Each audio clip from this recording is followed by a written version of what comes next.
cheapest car in America might just be the best one you're not gonna purchase. Mookie here, everybody, and I recently saw from Forest Auto Reviews him reviewing, and this might be an old review, but him reviewing the Mirage G4 as the cheapest car in America. Now, that's not exactly true. The cheapest car in America is actually any used Suzuki. But that's besides the point. But the cheapest brand new car, so 2023, is the Mitsubishi Mirage. Not the G4, but the Mirage, which is the hatchback model of the G4.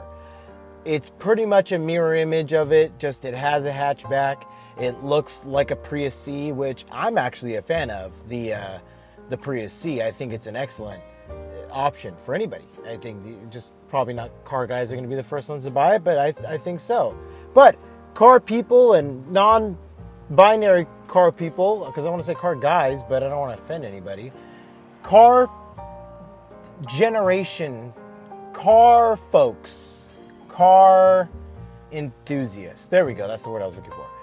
All car enthusiasts should be thinking about getting the Mitsubishi Mirage. And I'm going to tell you why. Because it is the cheapest car in America.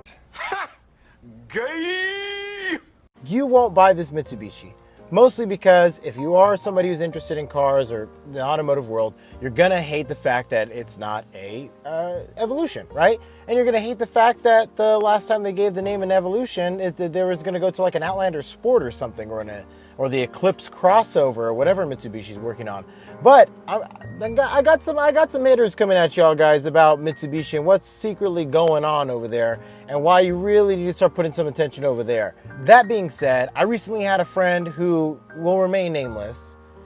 Let's call him Chicken Nugget Head. And he has a Ford Focus ST, and he was asking me about the car market and what's going on. And honestly, not a heck of a lot, except for these things here and this, inflation. But the thing that's not going on is prices dropping for new vehicles. There's not going to be a layout, a steady flow to new vehicles coming out. We're just going to see them get more and more expensive. And I feel that me, along with a lot of other people in the car industry, in the car community, is that we've been disillusioned to think that the prices are going to go back down, that for a 95 Integra, you're going to be able to get one for $3,000 to $4,000 again with decent miles that's not wrecked to crap. But that's no longer going to be the case. That's going to run you about $8,000 to $10,000 no matter what you do. So instead of spending $10,000 on a, well, how old would that be?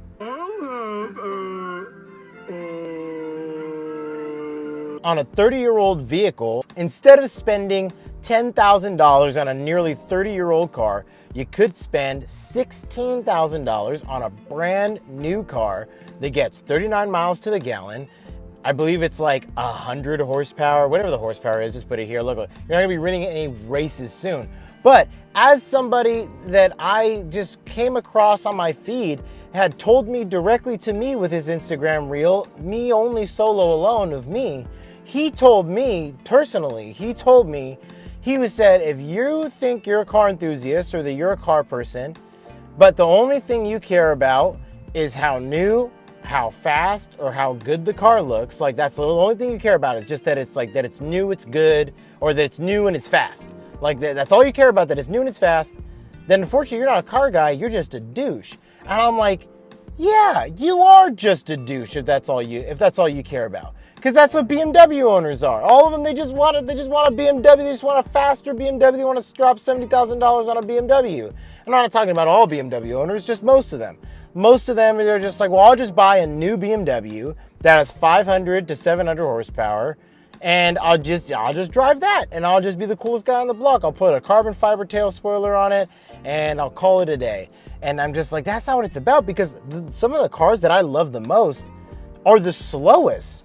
So I'm like, if I can look at this car that I'm in right now, this 2012 Acura TSX wagon, this car's like what, 120 horsepower, 150, I think it is. If I could look at this car and love it and fall in love with it, mind you, this is a 2012.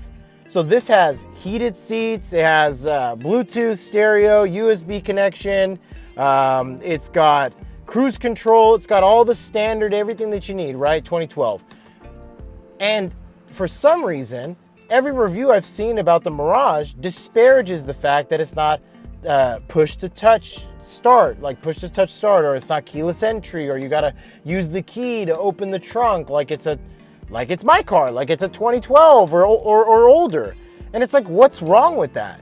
Because you're paying a $200 car now, as where other people are paying $400 to $500 for a Toyota Corolla. Because it starts at $21,000 for a Toyota Corolla, but they're gonna hit you with the addendum, they're gonna hit you with the taxes, they're gonna hit you with the dealer fees, and it's gonna be a wrap. You're gonna spend $30,000, you're gonna spend the MSRP cost of a Camry on a base model Toyota Corolla. And I have some other videos coming out for y'all about stuff like that, what to look out for in the dealer, being that I sold cars at a dealership, at several dealerships for the most part about 5 to 6 years. Anyways, back to the topic at hand.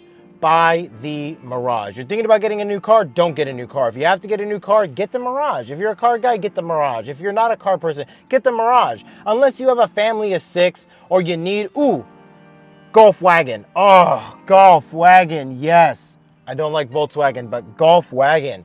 You can buy that car. That's a really good car. No.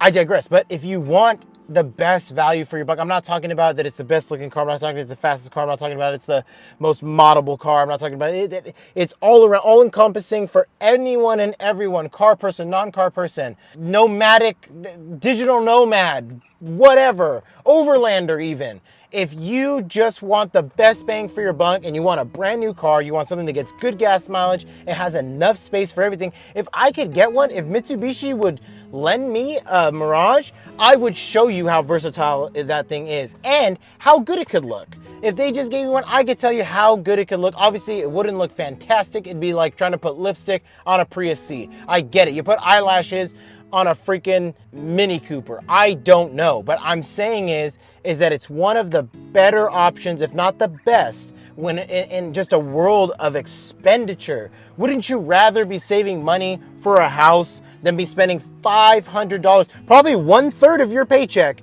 on just having a relatively quicker car? Because that's the only thing you're purchasing. If you're purchasing a Corolla, you're purchasing like what, 3 more miles per gallon? Not that big a difference. It gets 39 miles per gallon. So there goes that argument. Okay, but I'm gonna get a little bit more horsepower. Really? With like what, an SI? You're gonna be spending $500 to $600 a month on getting a $25,000 SI after dealer fees and tax and title license. And with APR that's the highest that it's ever been, you're telling me you're gonna pay $600 just for 100 more horsepower?